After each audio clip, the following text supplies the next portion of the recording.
if, like me, you love tender perennials, you'll need a strategy for overwintering them. So let's start with the hardiness rating. Now, the best one to use is the RHS. It runs from hardiness level 1, which is more or less house plants, they're sort of tropical plants that need to be indoors, right through to H7, which is hardy down to -20, the coldest anything in Europe really could throw at them. And now, how do you know the hardiness of your plants? It's quite easy. I just Google the plant's name and follow it with RHS, and you'll get a page which has all their care requirements there. And in position, it'll have their hardiness rating. So these are two plants that are borderline hardy. They're H3.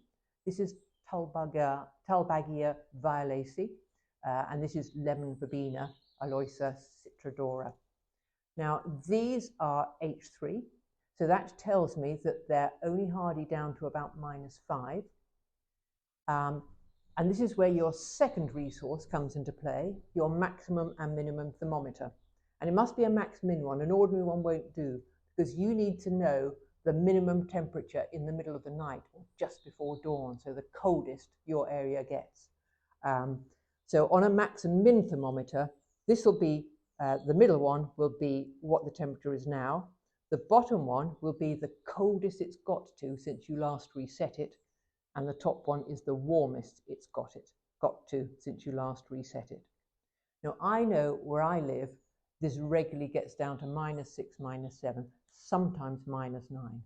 So I know that these two would not survive outside in my garden. Whereas my sister Elaine, who lives in Eastbourne, in a sort of coastal urban environment, I know she grows these outside all winter long. But my strategy for keeping them going is to plant them in pots, not in the ground, and in a pot size that I can bring in quite easily into a cold glass house. Now, an unheated glass house, just by the nature of the glass, will keep out about between 3 and 5 degrees of frost. So for me, that would probably do it. And also, in the glass house or the greenhouse, they will be kept dry, because a plant's vulnerability to frost increases if they're sitting in wet soil. If you can keep them dry, that helps them be more resilient to the frost. And you could even wrap their bases in a bit of bubble wrap. And if there was a really vicious frost forecast, perhaps light a candle in there just on those 1 or 2 nights. Now, dahlias, now they're H3 as well. And again, if you didn't get really penetrating frost, you could leave them in the ground and cover them in mulch. But if you know you're in too cold an area, again, they're lifted and they can be stored dormant in an unheated room in your house. But there are other things also fit into that category. So the Salvia patens also grows by tuber, so that can be lifted and overwintered like the dahlias. And also the cosmos, the chocolate cosmos, Acrosanguineus, that's another tuber-based plant, and they can be lifted and stored somewhere dry over the winter. Now, let's move on to H2 plants. Now, these are more tender, obviously, than H3, and they actually can't take any frost. So they do have to be kept frost-free. So for these plants, you're either looking at finding some space, under cover, under glass, ideally, that you can heat on when a frost is forecast, or maybe an unheated porch or something like that. I've got some examples here. This is one of the hybrid abutilons. This is Estella's little bird. This is fuchsia, tender fuchsia, fuchsia fulgens, and some of the salvias would fit into this bracket.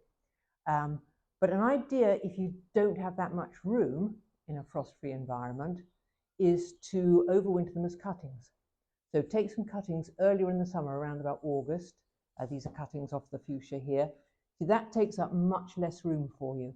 And you could almost leave that in an unheated glass house and then just bring it inside if there was a frost in an unheated porch or something like that, if there was frost forecast. Again, this is a cutting from the arbutelon here. Again, much easier to overwinter. And I've also done some of the salvias, RH2, and this was Salvia discolor. Again, wouldn't overwinter for me without a little bit of heat, but I just popped some cuttings in. And the good things about these types of plants is that they do grow away very quickly in the spring. So you would easily grow those cuttings on quite quickly to get sort of good fulsome plants next summer. But remember, these are temperate plants, so actually more adapted to having a period of sort of cool rest over the winter. So although it's tempting to bring them into your house, that would be far too warm for them. They need a sort of a winter rest, but they're just not adapted to have their plant tissues down to freezing point. Now, the last group to consider are the H1s. Now, these are plants that you might be standing outside in the warm summer months on a terrace, and they include things like the Brugmansia, the Angel's Trumpet, some of the Echeveras. This is a Hoya, slightly succulent. But these really, they can't even get down to about 5. They need a temperature above that. But the good thing about them is that this is a group of plants, they're bordering on subtropical, bordering on tropical, and they'll be quite happy in your house. They can cope with the warmth of indoors over the winter in the way that the other tender perennials probably can't, because they do need just a period of colder weather over the winter to perform well. But this H1 group, they're quite happy as houseplants, so they can come into your warm house over the winter. Now, I hope I've given you a few tools here to use to decide how to overwinter your tender perennials. And if you've enjoyed this video, please subscribe to our channel and to our blog at the3growbags.com.